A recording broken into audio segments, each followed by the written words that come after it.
میں شبنم کو دیکھ بھی رہا تھا اور ساتھ مسلسل سوچے جا رہا تھا، کیونکہ میں کچھ بھی نہیں سمجھ پا رہا تھا، کیونکہ شبنم میری سوتیلی بہن تھی۔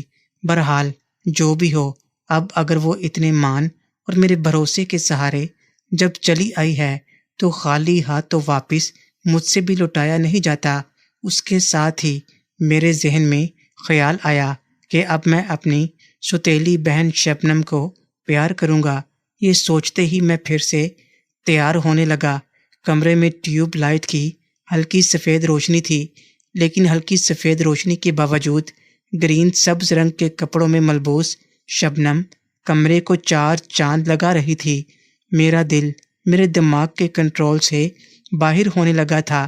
پھر کچھ لمحات اس طرح خاموشی سے ایک دوسرے کو نظریں چرا کر دیکھنے کے بعد ٹائم کا ایویں فضول میں گزارنے کا احساس کرتے ہوئے کچھ سوچ کر میرے قدم دوبارہ سے اٹھے، اور میں جب شبنم کی طرف آگے بڑھا تو مجھے آتا دیکھ کر شبنم تھوڑا سائڈ میں ہوئی، لیکن میں بنا کچھ کہے شبنم کا دایاں ہاتھ پکڑ کر پیچھے رکھے صوفے پر اسے ساتھ لے کر بیٹھ گیا۔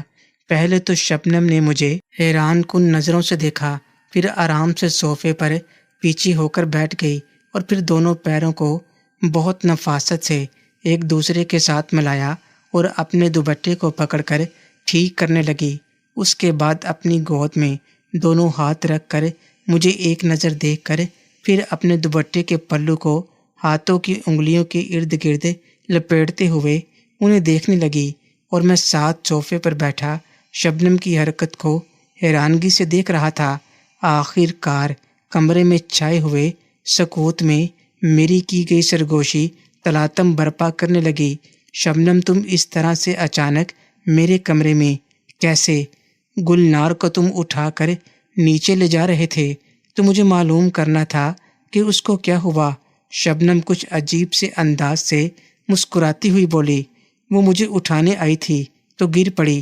میں جواب دیتے ہوئے شرم کے چہرے پر اٹھتی ہوئی مستی کو لہروں کو محسوس کر کے گڑبڑا کر چپ کر گیا کہ بھیا آپ تو کچھ بھی کہہ سکتے ہیں، آخر سردار جو ٹھہرے۔ یہ الفاظ اس کے بڑے دل فریب اور پیار والے انداز میں کہے۔ میں آج شبنم کا مستی اور شوخی والا مزاج دیکھ کر حیران اور پریشان ہو رہا تھا۔ شبنم اور میری عمر میں تقریباً 2 سال اور کچھ مہینوں کا فرق تھا، مطلب عمر میں وہ مجھ سے کافی چھوٹی تھی، اور اس عمر میں بھی اس نے کیا جسم پایا تھا۔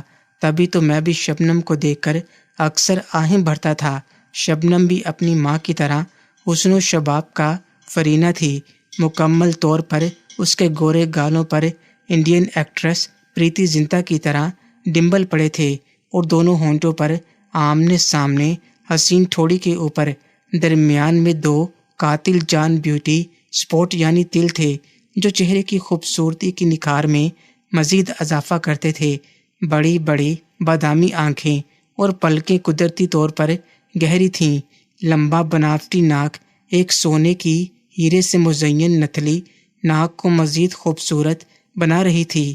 گلے میں ریشم کا دوپٹہ پھیلا کر ڈالا ہوا تھا، جس نے اس کے آدھے سر کندھے کو چھپایا ہوا تھا۔ کالی کے شبنم کی گرمی اور بدن کی مہک کافی تیز تھی، جو صوفے پر پاس بیٹھنے کی وجہ سے مجھ کو مزید بہکا رہی تھی۔ اب تک تو میں تقریباً پاگل ہی ہو چکا تھا۔ شبنم مجھے اکلاتا دیکھ کر کھلکھلا کر ہنس پڑی، اور اس کا ہنسنا ایسا تھا کہ اپنے اندر میں عجیب سی جان مجھے دوڑتی ہوئی محسوس ہوئی۔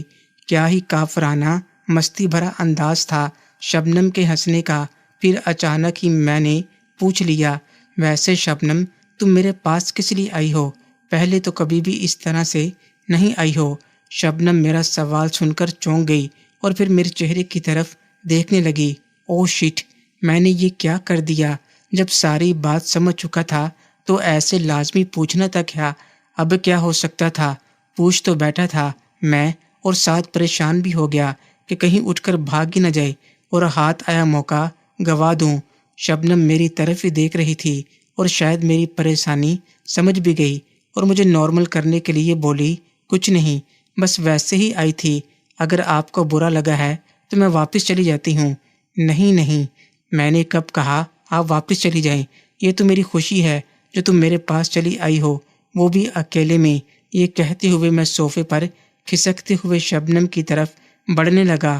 اس کی ڈائریکٹ نظر میری گود میں بنے ٹینٹ پر گئی تو شبنم کی بادامی آنکھیں وہیں اٹک گئیں اور میں اس کے ساتھ بالکل چپک کر بیٹھ گئی۔ شبنم تھوڑا کسمسائی ضرور، لیکن بیٹھی رہی، کیونکہ اگر اس نے کام کروانا ہوتا تو یہاں تک نہ آتی، اور سوچ تو میں بھی رہا تھا شبنم کا پتہ بھی نہیں کہ کہیں ارادہ ہی نہ بدل لے اپنا۔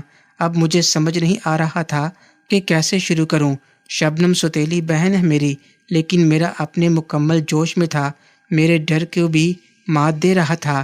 شبنم کے ساتھ بیٹھا تو اس سے اٹھتی مہک میرے ناک سے ٹکراتی تو مجھے نشہ سا ہونے لگا، اور میں ناک کو سکیڑ کر شبنم کی طرف سے آتی خوشبو کو اپنے اندر اتارنے لگا، اور وہ حیرانگی سے کبھی مجھے اور کبھی چھوٹو کو دیکھی جا رہی تھی کہ میں کیا کر رہا ہوں۔ مجھ سے اب برداشت نہیں ہو رہا تھا۔ میں مزید کھس کر شبنم کے مزید قریب ہوا۔ شبنم نے اپنا منہ نیچے کر لیا، وہ بھی نروس تھی کیونکہ اس کا پہلا ہی ٹائم تھا۔ شبنم سے برداشت نہ ہوا، یہاں جھجک کر وہ کھسک کر تھوڑا پیچھے ہوئی۔